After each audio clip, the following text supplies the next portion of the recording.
చరిత్రలో ఎందరో మహానుభావులు, అందరికీ వందనాలు. ఎవరి జీవితం వడ్డించిన విస్తరి కాదు. కష్టాల కడల్లో అనునిత్యం పోరాడి గెలిచిన కొందరు మాత్రమే చరిత్రకారులుగా ప్రజల మనస్సుల్లో చిరస్థాయిగా నిలిచిపోతారు.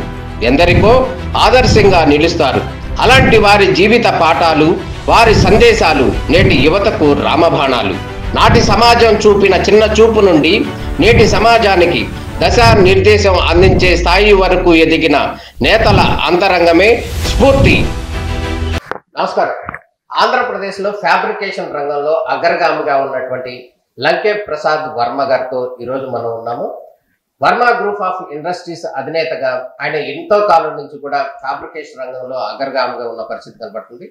వారిని ఈరోజు స్ఫూర్తి కార్యక్రమానికి మనం ఇంట్రొడ్యూస్ చేయబోతున్నాం. నమస్కారం సార్. నమస్కారం అండి.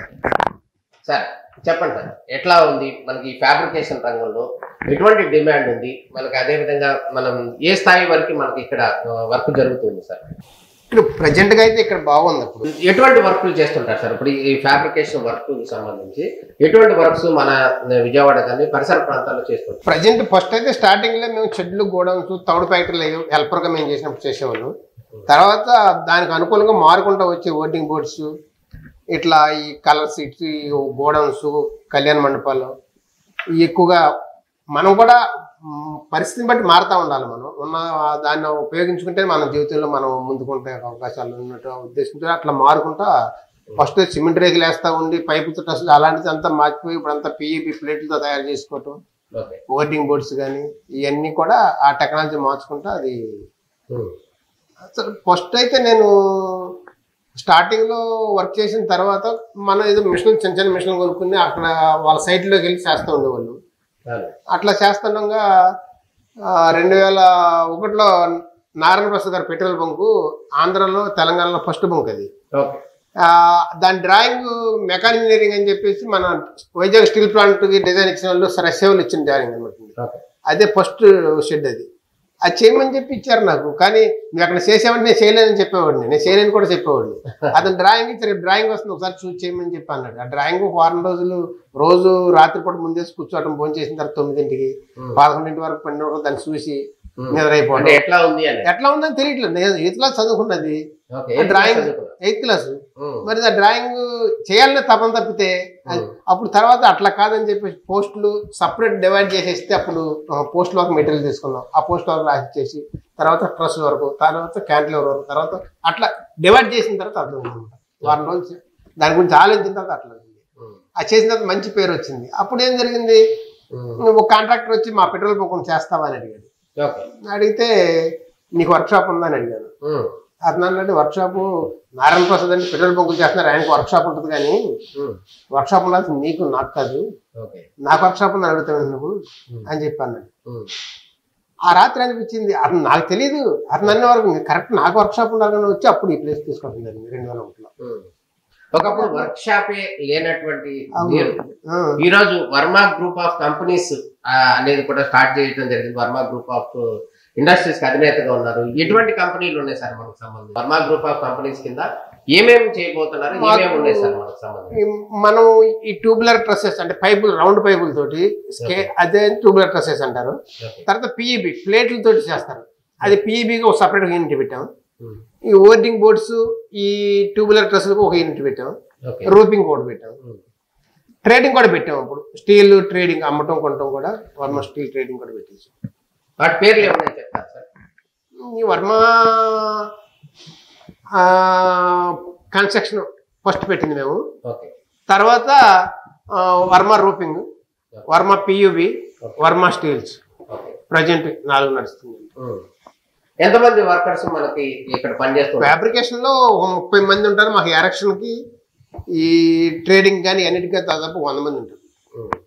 ఎక్కడెక్కడికి మీరు సప్లై చేస్తుంటారు సార్? ఎక్కడెక్కడ వర్క్లు చేస్తారు? ఆంధ్ర మొత్తం చేస్తాం, కర్ణాటక కూడా చేస్తాం. ఆంధ్ర, కర్ణాటక, గోవా కూడా పంపించాం ఓటింగ్ బోర్డ్స్. ఇక్కడ తయారు చేసి ఇక్కడ నుంచి వెళ్ళిపోతే ఎరక్షన్ బ్యాచ్ వెళ్ళి అక్కడ ఎరక్షన్ చేస్తూ ఉంటారు. తిరుపతిలో ఓటింగ్ బోర్డ్స్ కానీ, హైదరాబాదు, పంజాగుట్ట, మరి యూనిపోల్స్ అని మన ఎయిర్పోర్ట్కి వెళ్తుంటే దాదాపు 8-10 ఉంటాయి. ఒకటి 30 టన్నులు వస్తుంది, 30 లక్షలు ఒక బోర్డు అంటే 30 లక్షలు అవుతుంది. అవి మొత్తం మనం చేసాం. ఇప్పుడు ప్రజెంట్ వైజాగ్ లో 75 బోర్డులు, 75 బోర్డులకి 65 బోర్డులు మనం చేసాం. ఒక్కొక్కటి వచ్చి 7.5 టన్నులు 7.5 లక్షలు పడుతుంది. అది మొత్తం 4 కోట్ల ప్రాజెక్ట్. విజయవాడలో అతి పెద్ద వర్కులు ఏవైతే ఉన్నాయో, ఫ్యాబ్రికేషన్ కి సంబంధించిన వర్కులు ఏవైతే ఉన్నాయో, ఆ వర్కులన్నీ కూడా వర్మ గారే చేస్తూ ఉంటారు అనేది కూడా ఒక నానుడు ఉంది. నిజంగా మన విజయవాడలో ప్రముఖంగా ఉన్న కన్స్ట్రక్షన్ సంబంధించి ఏం చేశారు? కోన సత్యం గారిది వీఆర్ఎల్ ట్రాన్స్పోర్ట్ 2010లో చేసామండి. 10 ఎకరాల్లో, అది మొత్తం 2 లక్షల స్క్వేర్ ఫీట్లు. అది అప్పుడు ఆ రోజుల్లోనే బాగా పెద్దది. అది 10 లక్షలు అంటే 10 ఎకరాలు 15 ఎకరాల్లో చేసామండి. కోన సత్యం గారి మొత్తం అనేది. మళ్ళా 2010లో ఒల్లూరు అశోక్ గారు A1 కన్వర్షన్ కళ్యాణ మండపం A+, మీరే కట్టారు. మళ్ళా కంజర్లో 2 ఉన్నాయి వాళ్ళే. అవి 2 మనం చేసాం. అమలాపురంలో ఒకటి ఉంది, 5 మనం చేసాం వాళ్ళే. ఇది ఇంత కన్వెన్షన్ సెంటర్స్ అయినా సార్ విజయవాడలోనే ప్రముఖమైన కన్వెన్షన్ సెంటర్స్ కదా ప్రజెంట్. అది మరి అన్నే కళ్యాణ మండపం మనం చేసామండి. అన్నే కళ్యాణ ఏపీ కన్వర్షన్ ఎయిర్పోర్ట్ పక్కన ఉంది, అది మనం చేసాం. కల్లూరులో కళ్యాణ మండపం చేసాం. సిఎంఆర్ కళ్యాణ మండపం అని చెప్పేసి మన తాడేపల్లిలో కళ్యాణ మండపం చేసాం, సిఎస్ఆర్. మళ్ళీ వీళ్ళు పద్మశాలి కళ్యాణ మండపం అని గేట్వే హోటల్ దాటంగానే ఒక కళ్యాణ మండపం. గేట్వే హోటల్ కూడా మీరే చేశారు. అప్పుడు కన్స్ట్రక్షన్ అప్పుడు స్టార్టింగ్ మనం చేస్తాం. గంగరాజు గారి పనులు కూడా మనం చేస్తాం. ఇప్పుడు ఆశ్రమ్ మెడికల్ కాలేజీ, పూలపల్లిలో లైలా ఫీడ్, అవి వర్క్లు కానీ వాళ్ళ వర్క్లు మనం చేస్తాం. ఆశీర్వాదపేటలో ఉన్నాయి వాళ్ళ వర్క్లు. ఎట్లా సార్ ఇప్పుడు ఒకప్పుడు చిన్నగా ఉన్నటువంటి మీరు ఇంత పెద్ద పెద్ద వర్క్లు ఎట్లా చేయగలుగుతున్నారు? ఎట్లా సాధ్యమైందంటారు? అది 1 by 1గా వచ్చింది తప్పితే ఒకేసారి చేస్తే నేను చేయలేను, అది నాకు తెలియదు. ఇప్పుడు చాలా మంది ఏదో చేస్తా ఉంటారు, లేదా సంపాదించే ఉంటారు కదా, అది మాత్రం అది అసలు నాకు తెలియదు. నేను పని చేస్తుంటే ఒక అతను వచ్చి నాకు ఒకసారి అట్లాగే నేను సొంతంగా ఒక ఆయన దగ్గర పనిచేసేవాడిని, మా బావగారు విష్ణు గారు. ఆయన వైజాగ్ వెళ్ళిపోయాడు. అప్పుడు ఏం చేయాలని చెప్పేసి ఒక అతని దగ్గర పనిచేస్తుంటే ఒక ఆయన తెలిసి నా వర్క్ చేస్తామని అడిగాడు. మా బావగారు ఊరు వెళ్ళిపోయారు, నేను పల్లసారి చేస్తుంటే మీ బావగారు ఎందుకు ఆయన నువ్వు చేసి పెట్టినాక అన్నాడు. సరే చేసి పెడతానులే అన్న. కానీ అది సొంతంగా చేయటం అనేది అతను అంటేనే ఆ మాట అన్నాను. ఇంకో ఈ పని చేసి పెట్టి అన్నాడు. ఇంకో కుర్రోడి దగ్గర చేశాను. డబ్బులు ఎంత అడగాలో తెలియదు. అని అడిగితే ఎంత ఇమ్మంటావు అన్నాడు. ఎంతకంతే ఉండన్న. అతను 60 రూపాయలు ఇచ్చాడు. అప్పుడు 60 రూపాయలు ఇచ్చాడు. ఆ రోజు నాకు ఇచ్చేది 16 83 40 సంవత్సరాల క్రితం 83. అప్పుడు నాకు ఇచ్చేది 16 రూపాయలు. నాకు రోజువారీ ఇచ్చేది నాకు 16 రూపాయలు. ఒక రోజు పని చేస్తే కుర్రోడిని తీసుకెళ్ళి 5 రూపాయలు ఇచ్చే కుర్రోడిని తీసుకెళ్ళి పని చేయించాను. 60 రూపాయలు ఇచ్చాడు. 5 రూపాయలు 10 రూపాయలు ఇస్తే ఆడికి పండగ అయిపోయింది. 50 రూపాయలు నాకు ఉన్నాయి అన్నమాట. మరి ఆ రోజు నేనుగా అతను అడగాలి, అతనే నన్ను అడిగాడు పని చేయాలి. అట్లా ఇంకొకటి ఏం జరిగిందంటే, ఆ రామర్పాడు వెళ్తే పని చేస్తున్నాం. అక్కడికి సైకిల్ వేసుకెళ్తుంటే సైకిల్ టైట్ అయిపోయింది చక్రం. అగ్రిన్ కెమికల్ అని మన సన్లైట్ పక్క ఉంటుంది, వాళ్ళ పనులు మేమే చేస్తాం.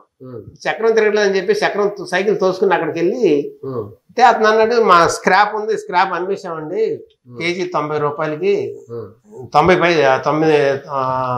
90 కేజీ వచ్చేసి ₹1.90. ఆ రోజు ₹1.90. అంతకంటే ఎక్కువ రేట్ ఇస్తే మనం మీద తీసుకెళ్తే అడ్డంగా ఉంది, ఇబ్బందిగా ఉంది, వాంటర్ గారు తిడుతున్నారు, ఎవరైనా మీకు తెలిసిన అంటే స్క్రాప్ తీసుకురండి అన్నాడు. తెలిసిన తీసుకొస్తే అతను ఆ స్క్రాప్ తీసుకుని అతను చెరొక 50 రూపాయలు అంత ఇచ్చాడు అతను.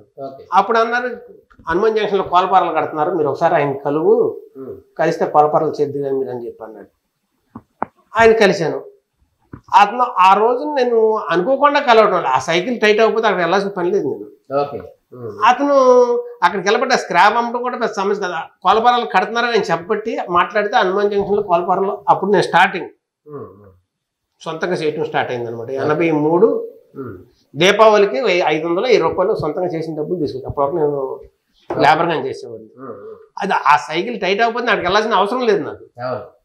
అట్లా కలిసిన తర్వాత అక్కడ చాలా షెడ్లు వేసాను. హనుమాన్ జంక్షన్ పాలపారాల షెడ్లు అప్పుడు కేతినీటి బాబురావు గారిని, యలమంచిలి వీరభద్రరావు గారిని అలాగన్నీ బాగా వర్క్ చేసాం. అట్లా జరిగింది. కానీ నేను ఇప్పుడు ఇక్కడ నేను స్థలం కొన్నాను, నేను ప్లాట్లు అంటే ఇక్కడ 740 ప్లాట్లు యాటనార్లో ఉండదు. 740లో 50 మంది చేతిలో 250 ప్లాట్లు ఉన్నాయి. దాంట్లో నేనున్నా. అది నాకేంటంటే మీరు వర్క్ ఇచ్చారు నాకు ప్లేస్ చాలదు లేకపోతే నాకు కష్టం అనే అనకూడదు అనే లెక్కలో నేను కొన్నాను తప్పితే రేట్లు పెరిగితే నాకు తెలియదు. అవునండి, మీ అవసరానికి నాకు అవసరానికి మనం పని చేసుకోవడానికి మనకు కావాలి, నేను చేయలేను లేకపోతే నాకు ఖాళీ లేదు అని అనకూడదు మనం అనే లెక్కలోనే నేను అవసరం. మా పొలం కూడా అమ్ముకొచ్చి ఒకసారి, ఇప్పుడు మళ్ళీ ఏరే మేము శ్రీలంకలో పొలం కొన్నాం అనుకోండి, మా ఊర్లో పొలం అమ్ముకొచ్చి కూడా ఒక ప్లాట్ కొన్నాను నేను. ఆ రోజు ఆ దృష్టితోనే నేను వాళ్ళు చేసింది. ఎల్లింగ్ మిషన్ కానీ మిషనరీ కానీ అన్ని అడ్వాన్స్ టెక్నాలజీ ఎప్పటికప్పటికే మార్చుకుంటా మనం చేసుకుంటా వస్తుంది. ఇప్పుడు మీరు ఎంత భారీ పెద్ద పెద్ద ప్రాజెక్ట్ వర్క్ చేశారు కదా, ఏ వర్క్ చేస్తే కనుక మీకు నిజంగా సంతృప్తి ఇచ్చింది, అదేవిధంగా పేరు ప్రతిష్టలు అనేవి ఏ వర్క్ చేస్తే మీకు వచ్చిందని అనుకోవచ్చు? అయితే నేను 88లో సింగరేణిలో వర్క్ చేయటానికి వెళ్ళాను. సింగరేణిలో శ్రీరాంపురం దగ్గర, మంచిర్యాల దగ్గర శ్రీరాంపురం ఏరియా వర్క్షాప్ అని పెద్దది, అది ఒక ఆయన తీసుకుని నన్ను బిగించడానికి తీసుకెళ్ళాడు. నన్ను 88 రంగాగారి వచ్చిన టైంలో వెళ్ళి అక్కడ చూసిన తర్వాత అప్పుడు వర్కులు చేస్తున్నాను. ఆ చేసి అతను పని తెలియదు, అతను చౌదరీస్. నేను ఎరక్షన్ చేస్తుంటే కాదు, ఇద్దరం జాయింట్గా చేద్దాం అన్నాడు.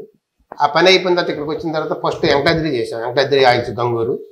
తర్వాత జీపీ కాటన్ ఐలాండ్ తిమ్మాపురం చేసాం, గుంటూరు దగ్గర సెల్లూరుపేట దగ్గర. అవి పెద్ద పెద్ద ప్రాజెక్టులు. థర్డ్ ప్రాజెక్ట్ వచ్చేసి కైకిలూరు దగ్గర ఆలపాడులో చేసాం, సిరిసాగరం, పెద్ద పెద్దవి. కానీ అతనికి తెలియదు వర్క్, అతనే మాట్లాడుతున్నాడు. నేను చేసిన తర్వాత ఇక అతను సపరేట్ అయిపోయాము. అతనికి తెలియదు కాబట్టి తర్వాత వీళ్ళు మన దృష్టిలో పెట్టారు, ఇతనే పనాడు అతను పనాడు కాదు అనేది పార్టీలకు అర్థమైంది. అతను నాకు కొంత డబ్బులు ఎగ్గొట్టాడు, కానీ ఎగ్గొట్టిన ఆ రోజుల్లో 30,000 40,000 ఎగ్గొట్టాడు. కానీ నాకు ప్లాట్ఫారం ఇచ్చాడు, నన్ను ఒక రేంజ్ తీసుకెళ్ళి వదిలేశాడు. నా దగ్గర చేయగల దమ్ము ఉంది, కానీ అంత చేసే అవకాశం నాకు అతను కల్పించాడు. తర్వాత ఆ రేంజ్లో నాకు పనులు వస్తాం మొదలుపెట్టి. ఫస్ట్ కొంచెం బాధ అనిపించేది డబ్బులు ఎగ్గొట్టేస్తున్నాను, తర్వాత అనిపించలేదు నాకు. ఓ రేంజ్కి నాకు నా వర్క్ నేను చూపించుకోవడం నాకు ప్లాట్ఫారం ఇచ్చాడు, చూపించుకోవడానికి అవకాశం వచ్చింది. అవకాశం రాకుండా మనం చాలా మంది అవకాశం రాకుండా తిరగబడి ఎంతమంది ఉంటారు, ఆ అవకాశం మనకు వచ్చింది. ఈ మొదటగా ఈ ఫ్యాబ్రికేషన్ వర్క్ లోకి ఎందుకు వచ్చారు సార్? ఎట్లా ఉన్నారు, మీ వాళ్ళు ఎవరైనా చేస్తున్నారా లేకపోతే దేంట్లోకి వచ్చారు? ఈ వర్కర్ గా ఉన్నారు, మళ్ళీ ఇప్పుడు ఇండస్ట్రీస్ అధినేతగా ఉన్నారు. మన వాళ్ళు మేడ మన్మధరావు గారు అని ఆయన కాంట్రాక్టర్ ఉంది. వాళ్ళ మన్మధరావు గారు బాంబర్ది కుక్కిలిగడ్డ విష్ణుమోహన్ రావు గారు అని ఆయన మా మేనమ్మ గారు అబ్బాయి. అతను ఒకసారి అతని దగ్గరికి వచ్చి 86లో ఒక 2-3 నెలలు పని చేసిన తర్వాత పని లేదు, వెళ్ళిపోరా లేకపోతే తర్వాత వచ్చినప్పుడు పిలుస్తాను అన్నాడు. అతను 79లో మా ఊరు ఏదో ఆయన మ్యాచ్ చూడటానికి వచ్చి, అరే ఇప్పుడు పంచాయతీలకైతే ఒక సంవత్సరం ఉంటుంది, ఫ్యాక్టరీ పని చేస్తున్నాం మేము, పని నేర్చుకుంటారు, పని నేర్చుకుని ఎక్కడైనా బతుకుతారు మీరు రెండని చెప్పి అన్నాడు. అప్పుడు మా నాన్నగారు వ్యవసాయం చేస్తున్నాము కదా, అప్పుడు ఆయన చెప్పిన జూలై టైంలో చెప్పాడు. ఆ నాట్లు వేసి కలుపులు తీసిన తర్వాత ఖాళీగా ఉన్నప్పుడు మా నాన్నగారు పంపించాడు. అప్పుడు వచ్చేసి ఇక్కడ 79 అక్టోబర్ 29 వచ్చామండి ఇక్కడికి. 30 దసరా తెలియదు మాకు, 31 నుంచి పనిలోకి వెళ్ళాము. అప్పుడు ఆ విష్ణుమోహన్ గారి ఇంట్లోనే. ఇంకో విషయం, మీరు ఏ ఊరు ఎక్కడి నుంచి వచ్చారు సార్? మీ పర్సనల్ డీటెయిల్స్ అని చెప్తారా? మా ఊరు దివ్ తాలూకా కోడూరు మండలం సాలింపాలెం పంచాయతీ ఏనుగోపాలపురం గ్రామం. మా ఊర్లో 5 వరకు చదువుకున్నాము. తర్వాత సాలింపాలెం వచ్చేసి 6-7 క్లాసులు. తర్వాత కోడూరు వెళ్ళి 8th క్లాస్, 73-74 8th క్లాస్ అండి. 76లో వచ్చి కొంత చేసి వెనక్కి వెళ్ళిపోయాం. తర్వాత 79 నుంచి విజయవాడ. తర్వాత ఇంకా మిగతా విషయాలకు సంబంధించి వివాహం ఎప్పుడు జరిగింది, ఆ తర్వాత విషయాలు ఎట్లా జరుగుతున్నాయి? ఈ వివాహం వచ్చేసి మా మేనత్ గారు అమ్మాయి అండి, 1981 మే 24 అండి మ్యారేజ్ అండి. మీ బాబు కూడా ఉన్నాడు కదా సార్, ఏం చేస్తున్నాడు, ఏం చదువుకున్నాడు? మా బాబు కొద్దిగా లేట్గా పుట్టాడు, 1997 నవంబర్ 5 పుట్టింది. అతను బీటెక్ అయిపోయిందండి. ఇక మనకి వర్క్ పెరిగిపోయింది, వర్క్ పెరిగితే అతను కూడా చూసుకోండి లెక్కలో కొంత రూపింగ్ అతనే చూస్తున్నాడు. అన్ని కూడా ఇది కూడా భార్గవ వర్మ. ఓకే, ఎటువంటి మీరు కూడా సేవా కార్యక్రమాలన్నీ కూడా చేస్తున్నారు అని అంటున్నారు కదా, ఎటువంటి సేవా కార్యక్రమాలు చేస్తున్నారు మీరు? మీ ఊరికి సంబంధించి మీరు ఏమన్నా చేశారా? మా ఊరికి చేశాను, ఇక్కడే చేశానండి. మా ఊరు అయితే శివాలయం ఒక 15 లక్షలు ఇచ్చానండి, రామాలయం ఒక 2 లక్షలు ఇచ్చానండి, స్కూల్కి ఒక 2 లక్షలు ఇచ్చానండి. గంగానం టెంపుల్ కడతారు, దానికి కూడా ఇప్పుడు ఒక 75,000 ఇచ్చున్నాను. తర్వాత ఇంకోటి త్రిమూర్తి గుడి కట్టాలంటున్నారు, దానికి కూడా ఇవ్వాల్సి వస్తుంది. ఇక్కడ మాకు వాటర్ ప్లాంట్ లేదండి మాకు హైపనార్లో. 2010 ఆ టైంలో రాజగోపాల్ గారు ఎంపీ ఉండగా ఆయనతో మాట్లాడి 2 లక్షలు తీసుకుని మా కామన్ సైట్లో మేము తల ఒక 25,000 అట్లా వేసుకుని వాటర్ ప్లాంట్ వేసుకున్నాం. కొన్ని అట్లా మన ఇండస్ట్రీస్ కి సంబంధించి ప్రెజెంట్ టర్న్ ఓవర్ రఫ్ గా ఎంత ఉంది సార్? మాదండి 10 కోట్లు ఉందండి. పోయిన సంవత్సరం 7 కోట్లు అండి, ఇప్పుడు 10 కోట్లు దాటింది. ఒకప్పుడు ఒకనొక పరిస్థితుల్లో రికార్డుకి డొక్కాడిన పరిస్థితి కుటుంబం నుంచి కూడా మీరు ఇక్కడికి వచ్చారు, ఇవాళ ఈ స్థాయి వరకు వచ్చారు కదా, ఏ విధంగా కష్టపడ్డారు మీరు? దానికి ఏమని చెప్తారు? కష్టం అంటే మనం చేసే పని పెద్ద పని చేసినప్పుడు బాధ్యతగా ఆలోచించి చిన్న పని ఏముంది లేదని చేస్తే చిన్న పని లాస్ వస్తుంది మనకు. మళ్ళీ ఇంకొకటి ఏంటంటే మన రమేష్ గారు 1 లక్ష రూపాయలు పని ఇచ్చాడు, ఈ పని చేస్తే నాకు 25,000 మిగులుతాయి, ఆ 25,000తో ఏదో కొన్నాము అని అనుకుంటే దాంట్లో రూపాయి మిగులుతుంది. నా అనుభవం నాకు జరిగింది చెప్తున్నాను. రమేష్ గారు నాకు పని ఇచ్చాడంటే వీళ్ళందరిలో నన్ను గుర్తించి నాకు పని ఇచ్చాడు, ఆ పని నేను న్యాయం చేయాల్సిన బాధ్యత నాకు ఉందని చేసి ఆ పని చేస్తే అప్పుడు మనకు ప్రాఫిట్ వస్తుంది. అంతే ప్రాఫిట్ ఆలోచించి పని చేస్తే అసలు డబ్బులు రావు. దాంట్లో పొరడు దెబ్బ తగలటం, కాలు ఇరగటం, చేయటం, ఆ డబ్బులకి ఇంకా ఎక్స్ట్రా డబ్బులు అవుతాయి తప్పితే మన దీంట్లో ఎంత మిగులుతాయి అని అనుకుంటే మాత్రం నా అనుభవంలో నాకు అక్కడ ఎప్పుడు రాలా. ఆయన ఇచ్చాడు కాబట్టి పని న్యాయం చేయాలి, నేను క్వాలిటీగా ఇవ్వాలి, టయానికి ఇవ్వాలి. డబ్బులు ఇచ్చేది మానేది ఆయన ఇష్టం, పని ఎట్లా చేయాలి అనేది నా ఇష్టం. పని న్యాయంగా చేసి మీకు ఇస్తే అవి ఆటోమేటిక్ వచ్చేది. ఇట్లా ఆలోచిస్తే మాత్రం నాకు రాలా ఎక్కడ, అందరికి అంతే అనుకుంది. కానీ చాలామంది మన ఇండస్ట్రీ పెట్టి అయితే సంపాదిస్తారు అనుకుంటున్నారు, అది కరెక్ట్ కాదు. వర్కర్గా 8 అవర్స్ డ్యూటీ చేస్తే సరిపోతుంది, ఓనర్ 24 గంటలు డ్యూటీ చేయాలి. ఎక్కువ చేయాలి. ఆడు అసలు పండుకున్నా పని గురించే కల రావాలండి, వేరే కల రాకూడదు. వస్తే ఆడు సక్సెస్ అవ్వలేడు. ఇది నా పర్సనల్ నేను చెప్తున్నాను మీకు, అంతేగా నేను అనిపించింది మీకు చెప్తాను. ఎవరు పెద్ద పెద్ద ఇంజనీర్లు కూడా చేయలేని వర్క్ మీరు చేస్తున్నారు. 8వ తరగతి వాళ్ళు అడుగుతారు నన్ను సలహా. ఇంజనీర్లు గంగరాజు గారు దాంట్లో, నరసింహరాజు గారు ఇంజనీర్లు ఉన్నారు. ఆయన కొన్ని ప్రాక్టికల్ కొన్ని నన్ను అడుగుతాడు, థియరిటికల్ నేను అడుగుతాను, ప్రాక్టికల్ నన్ను అడుగుతాడు, మిమ్మల్ని అడుగుతాడు ఎట్లా చేయాలి. కొన్ని మేము ఇబ్బంది పడినాం, దానివల్ల ఇట్లా ఉంటుంది ఇట్లా ఉంటుంది అని చెప్తే నన్ను ఫాలో అవుతాడు. చాలా మంది అడుగుతారు. అప్పుడు మాకు ఓనర్ మాకు వర్క్ ఇచ్చినా కూడా నన్ను ఇంజనీర్ కూర్చోబెట్టి ఆయన డ్రాయింగ్లో తప్పులు ఏమన్నా చూసి నన్ను అడుగుతారు అన్నమాట. ఆ తప్పులు ఏమన్నా చెప్పమంటే ఆయన దగ్గర సరి చేయించుకోమని చెప్తారు. ఇంత నాలెడ్జ్ ఎట్లా వచ్చింది మీకు? ఇంజనీర్లు కూడా అందుబాటులో ఉన్నటువంటి టెక్నాలజీ 8వ తరగతి చదువుకున్నటువంటి మీకు ఎట్లా ఇంత అవగాహన వచ్చిందంటారు వర్క్ మీద? 2010లో మా బ్యాంకు లోన్ ఇచ్చిన తర్వాత 2015లో మండలంలో 3 వచ్చాం. అంటే సెకండ్ యూనిట్ ఒకసారి లోన్ తీసుకుని అది సక్సెస్ చేసిన తర్వాత మళ్ళీ 2వ యూనిట్ పెట్టిన వాళ్ళు మేము 3 వచ్చాం. 3లో జిఎస్ ఎలక్ట్రికల్స్ అని ఇక్కడ ట్రాన్స్ఫరాలు చేస్తారు ఆయన. ఇంకొక ఆయన గోసాల్లో ఉన్నాడు. నేను ఆ మండలంలో మీటింగ్ ఏర్పాటు చేశారు డిఎస్సి వాళ్ళు, జిల్లా పరిశ్రమ కేంద్రం వాళ్ళు. వస్తే వాళ్ళందరూ మాట్లాడమన్నారు.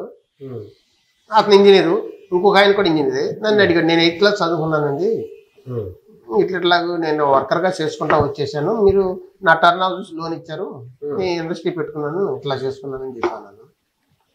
వాళ్ళు నా గురించి ఎక్కువ మాట్లాడారు.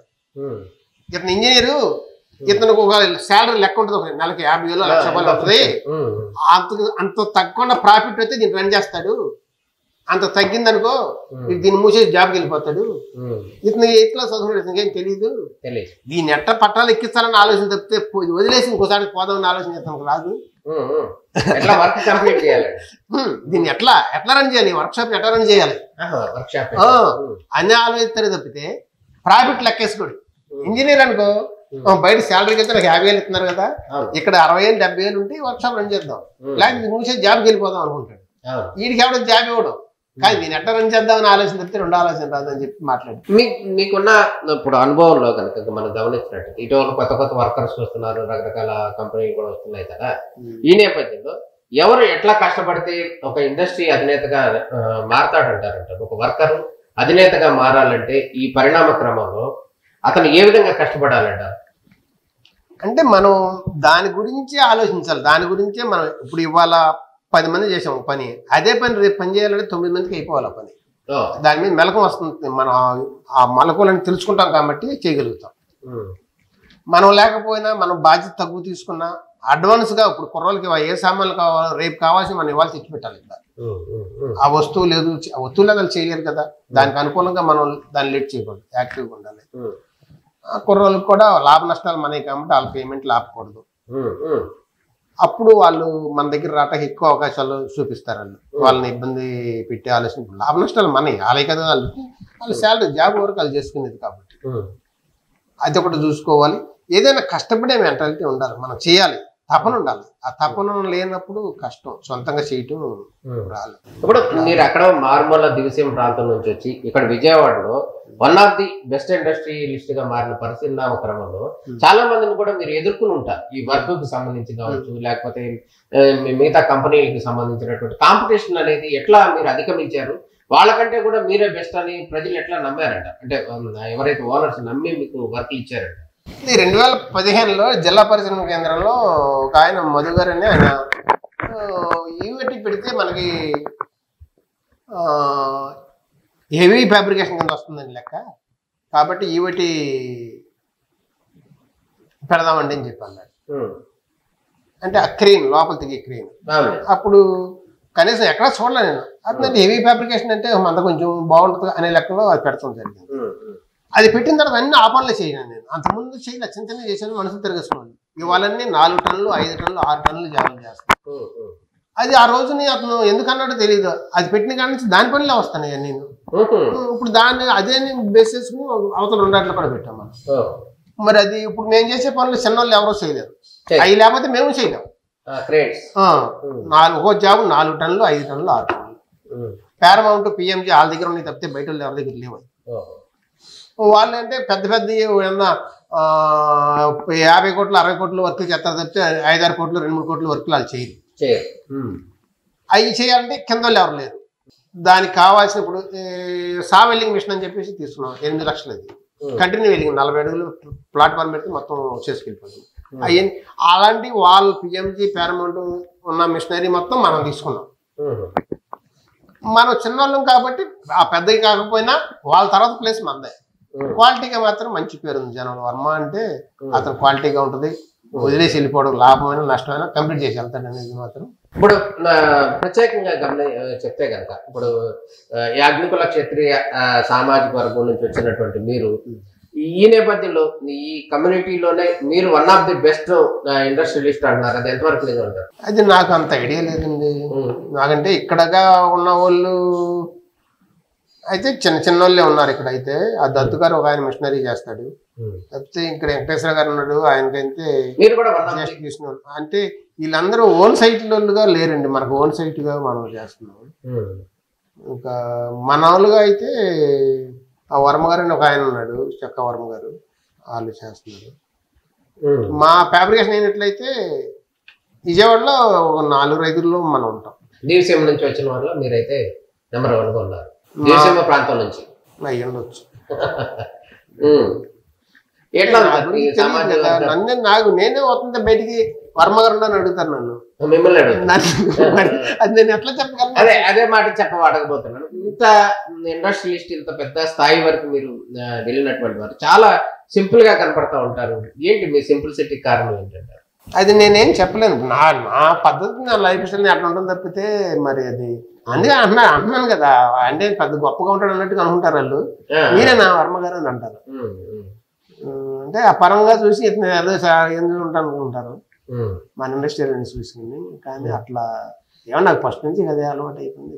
నెక్స్ట్ జనరేషన్ వాళ్ళకి ఏం చెప్పాలనుకుంటారు మనం ఈ వర్క్ కి సంబంధించి కానీ ఈ ఫ్యాబ్రికేషన్ వర్క్ లో కానీ ఎటువంటి మెళకువలు ఉండాలంటారు? ఫ్యాబ్రికేషనే కాదు, ఏ వర్క్ అయినా సరే ఏదో చేయాలనే తపన ఉండాలండి. ఆ తపన లేకపోతే జీవితం పైకి ఏదో చేయాలనే తపన ఉండాలి. ఇప్పుడు ఒకటి చేస్తున్నాం, ఇది చేస్తున్నాం, నెక్స్ట్ ఏంటి అది దాంట్లోనే అంటే అది ఇక అట్లా బతుకుతున్నారు అన్నట్టుగా ఉంటుంది తప్పితే నెక్స్ట్ దానికి మనం మారుతూ ఉండాలి. మారితేనే మనకి ఇంట్రెస్ట్ ఉండాలి. ఏదో చేయాలని తప్పన మనం కష్టపడతామే కాదు. ఇప్పుడు ఒకళ్ళు శరీర శ్రమ చేస్తారు, ఒకళ్ళు మానసిక శ్రమ చేస్తారు. ఏదైనా ఆ తపన ఉండాలి. తపన ఉంటే సక్సెస్ ఆటోమేటిక్ వచ్చేస్తుంది. లంకే ప్రసాద్ గారు వర్కర్ అండి, ఫ్యాబ్రికేషన్ వర్కర్ అండి. ఇవాళ బర్మా ఇండస్ట్రీస్ అధినేతగా మారిన పరిణామ క్రమంలో మీకు ఎవరు సపోర్ట్ ఉంది అనుకోండి? మీ మదర్ సపోర్ట్ ఉందా, లేకపోతే మీ భార్య గారి సపోర్ట్ ఉందా? ఎవరి సపోర్ట్ తో మీరు ఈ స్థాయి వరకు వచ్చారు? భార్య అయితే ఇబ్బంది లేదండి నాకు. ఎట్లాగంటే నాకు అనుభవంలో కూడా మనం తప్పు చేయకుండా కరెక్ట్గా ఉంటే ఆ భార్య పిల్లలు సపోర్ట్ చేస్తే ఎలాంటి పైకి వచ్చేస్తాడు. ఎంత మేధావైనా సరే ఇంట్లో సపోర్ట్ లేకపోతే పైకి రాలేడు. సపోర్ట్ అంటే ఏం చేయవసరం లేదు, మన ఇబ్బంది పెట్టకుండా ఉంటే సరే. మన ఇబ్బంది పెట్టకుండా అతను ఏం చేస్తుంటే మనకెందుకు వెళ్ళి మన వరకు మనం సపోర్ట్ చేద్దాం అనుకుంటే ఇబ్బంది లేదు, జీవితంలో పైకి వస్తుంది. కానీ మేధావి ఉన్నా కూడా సరే ఇంట్లో ఆపోజిట్ ఉన్నప్పుడు అతను ఏం చేయలేదు. ఏదో పెద్దలు చెబుతుంటారు, ఏదో ప్రతి మనిషి వెనక ఒక ఆడ మనిషి అంటారు, అదేంటి ఎట్లా అంటున్నారు ఉండేవాడిని. కానీ అది వెనకుండా అవసరం ఏం చేయకుండా ఉంటే సార్, ఇతను ఇబ్బంది పెట్టకుండా ఉంటే పైకి వచ్చేస్తారు. ఇప్పుడు మీరు గోపాలపురంలో పుట్టారు, అక్కడ పెరిగారు, బాల్యం అక్కడ. ఇప్పుడు మీ బంధువులు కానీ మీ స్నేహితులు కానీ ఎవరైనా ఉంటే ఇవాళ కనపడితే ఎట్లా ఉన్నారు సార్? మీతో ఎటువంటి షేరింగ్ చేసుకుంటున్నారు? మీరు ఎట్లా వాళ్ళతో కలిసి ఏం మాట్లాడుకుంటారు సహజంగా? మీ ఊరి వాళ్ళతో కానీ మీ ఫ్రెండ్స్ తో కానీ గత అనుభవాలను ఎట్లా మాట్లాడుకుంటారు? ఫ్రెండ్స్ నాకు తక్కువేనండి. చిన్నప్పుడు చదువుకున్నది ఎట్లా ఉంటుందంటే నాకు ఫ్రెండ్స్ అంటే నేను రోజు స్టెప్ పైకి వెళ్ళిపోతున్నా. నాకు తక్కువ ఫ్రెండ్స్, ఇంట్లో చుట్టాల్లో తప్పితే ఫ్రెండ్ సర్కిల్ గా తక్కువే. కస్టమర్లు మారిపోతున్నారు ఎప్పటికప్పుడు. అట్లా మీ బంధువులు విషయానికి వస్తే చూసి ఇప్పుడు చూసారు కదా, ఆ బంధువుల్లో ఎటువంటి మీరేమైనా తేడాలను గమనించారా? లేదు అప్పటికి ఇప్పటికి అంటే రిలేషన్స్ అనేవి ఒక మాట విన్నాం కదా, అటువంటి సందర్భంలో కానీ లేకపోతే మామూలుగానే ఉన్నారా, ఎట్లా ఉన్నారని అనుకోవచ్చు? కొంతవరకు మనతో ఎక్కువ పర్సెంట్ బాగానే ఉంటారు.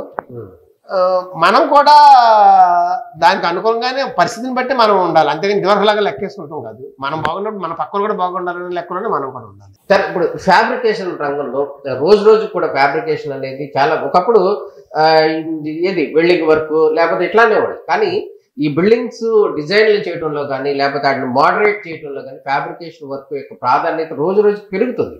ఎందుకంటే ఈ బోర్డ్స్ కానీ, ఈ బోర్డ్స్ ఏదైతే యారో మార్క్ బోర్డ్స్ కానీ లేకపోతే లైటింగ్ బోర్డ్స్ కానీ ఇవన్నీ కూడా ఫ్యాబ్రికేషన్ వర్క్ అయ్యే కదా. బిల్డింగ్స్ కూడా వాళ్ళ స్టీల్ బిల్డింగ్స్ వచ్చేస్తున్నాయండి. స్టీల్ బిల్డింగ్సే సపోర్ట్లు పెట్టేసుకుని కింద డెక్ సీట్ వేసేసి బేబీ షీట్ చేసి టైల్ చేసేస్తున్నారు. అంటే స్లాబ్ లేకుండా స్టీల్ బిల్డింగ్స్.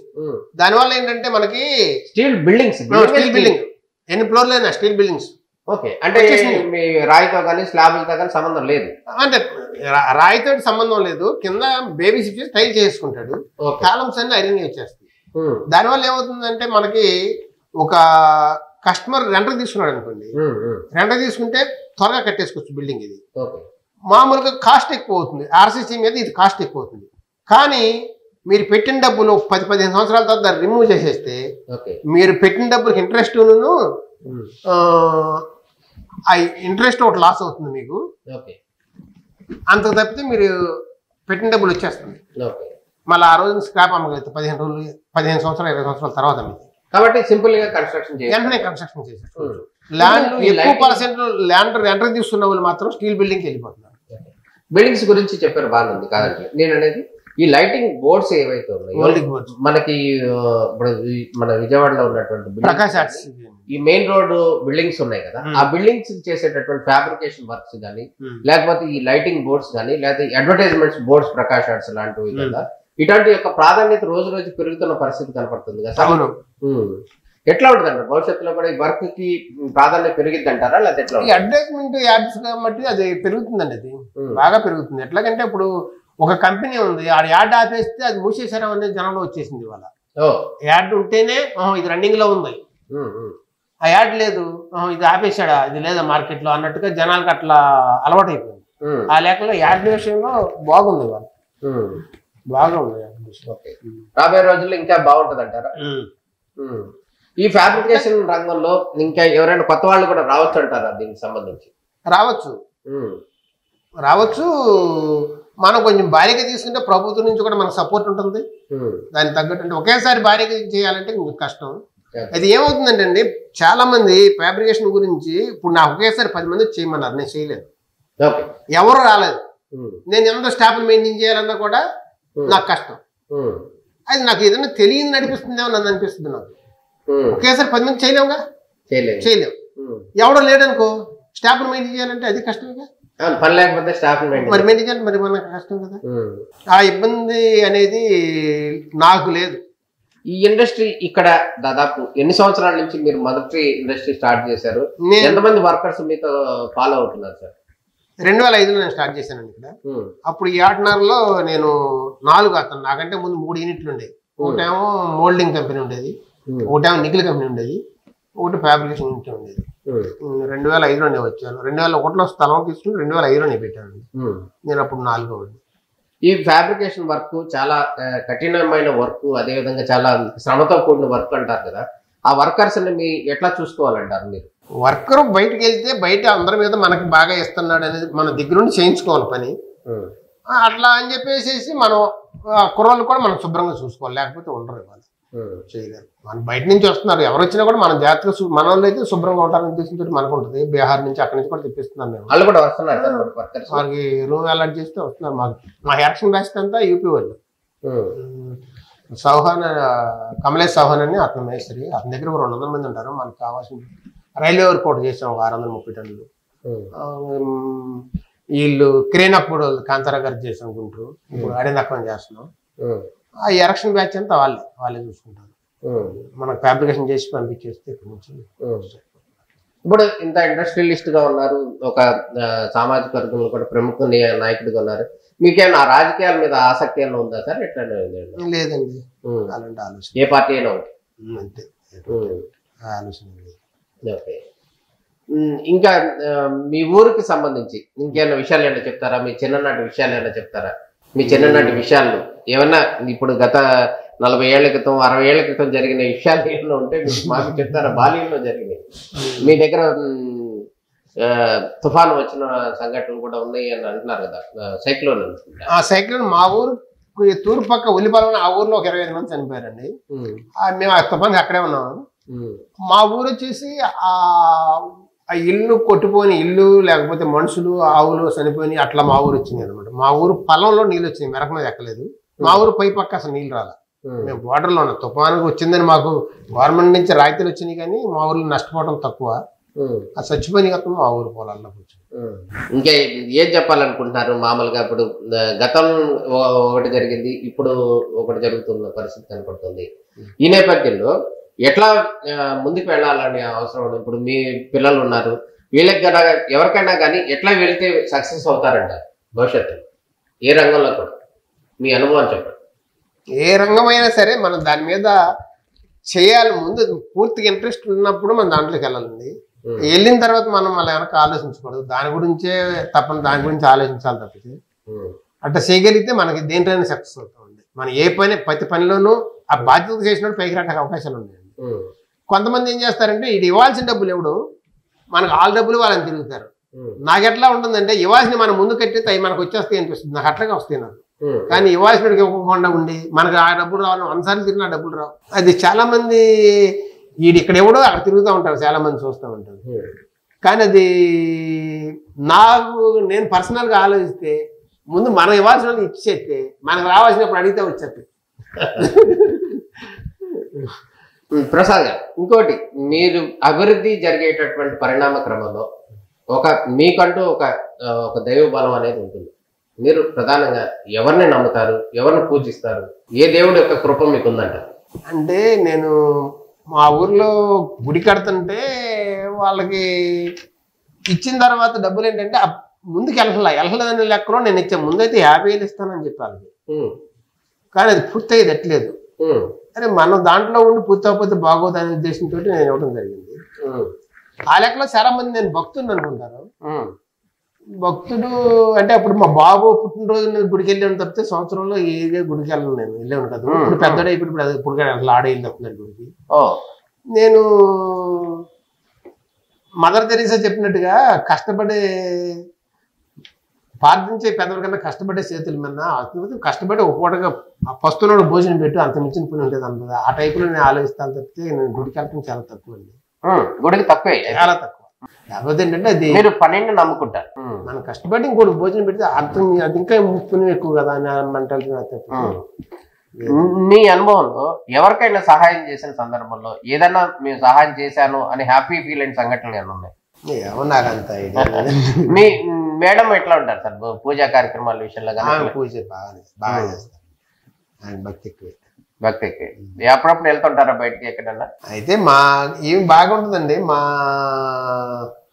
ఆధారం అయితే మా ఇంటికాడ పండగలాగా ఉంటుందండి. మా సిస్టర్స్ కానీ మా బ్రదర్స్ అంతా వచ్చేస్తారు, కుటుంబ సభ్యులు అంతా వస్తారు. ఒక రకంగా ఆ సపోర్ట్ మనం రావటం. మీ తల్లిదండ్రుల గురించి ఒక మాట చెప్తారా? అయితే అప్పుడు ఆర్థిక పరిస్థితుల్లో మేము చదువుకోమని కూడా చెప్పాము. అప్పుడు చాలా ఇబ్బందిగా ఉండేది మనకి మెయింటెనెన్స్ కి. కాదు చదువుకోమని చెప్పేవాడు మా నాన్న. కూడా మా నాన్నగారు పంపించాడు. ఆ 8th క్లాస్ వెళ్ళబట్టి వాళ్ళు ఈ స్టేజీలో ఉన్నాను. 7th వరకు ఆగిపోతే ఆ ఇంగ్లీష్ కానీ నాకు వచ్చేది కాదు.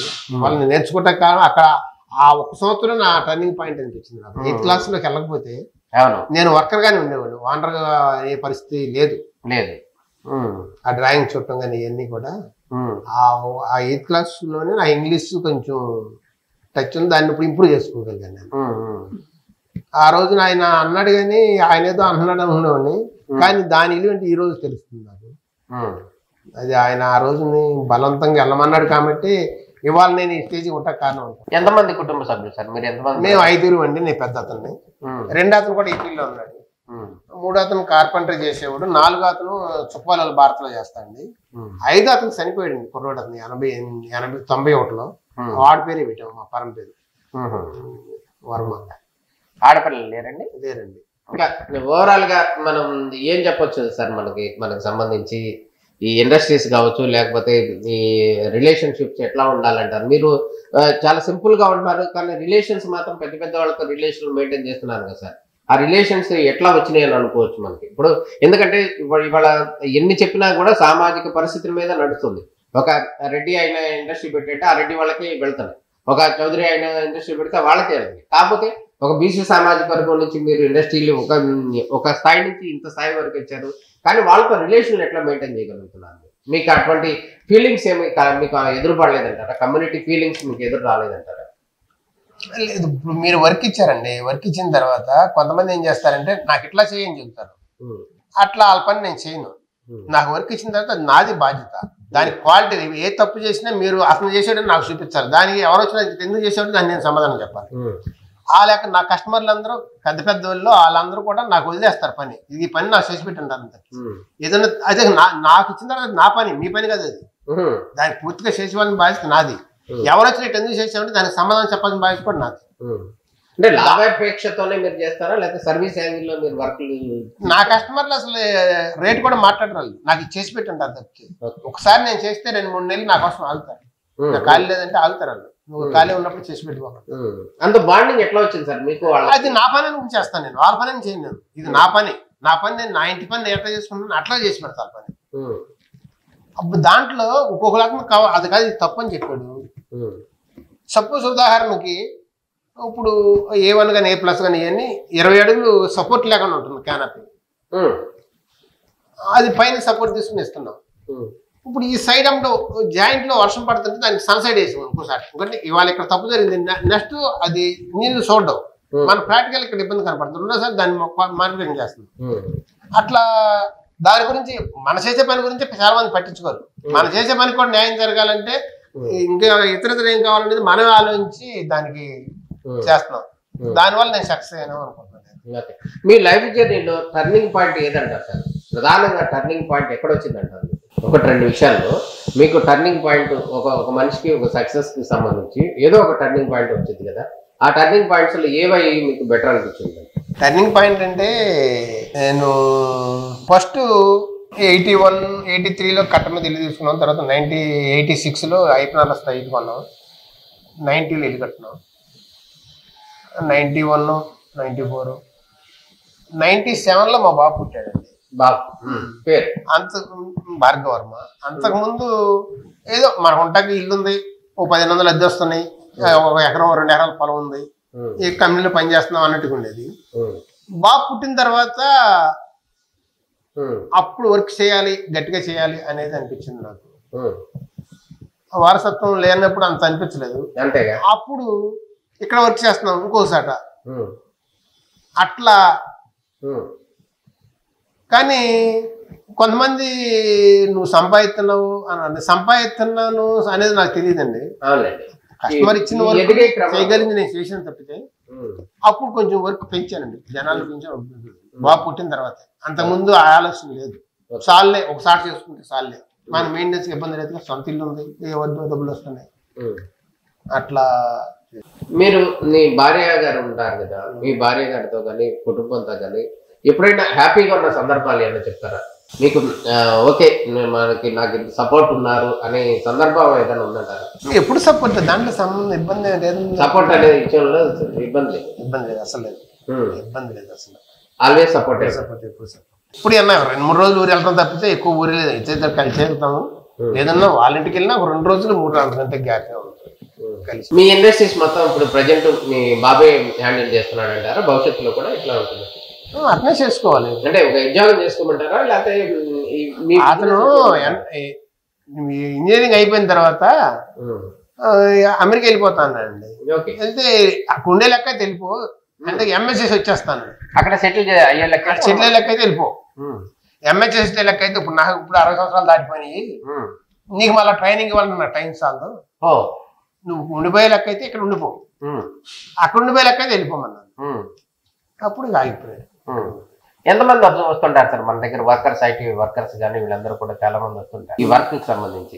నేర్చుకోవడానికి ఎంతమంది వస్తుంటారు సార్? మాకు అప్రెంటిస్ పిల్లలు ఉన్నారండి, 12 నుంచి 15 మంది అప్రెంటిస్ యాక్ట్ ఉంది మాకు. ఐటీ అయిన తర్వాత అప్రెంటిస్ అయిన తర్వాత సర్టిఫికేట్ ఇస్తేనే వాళ్ళు జాబ్ ఎలిజిబిలిటీ. 10 సంవత్సరం 12 నుంచి 16 మంది మేము అప్రెంటిస్ పంపిస్తాం. మాకు 15-20 మంది మాకు వర్కర్స్ ఉంటారు, 30-35 మంది మా వర్క్ చేసుకుంటాం. రూటింగ్ కానీ, పిఏపీలో కానీ, కన్స్ట్రక్షన్లో కానీ.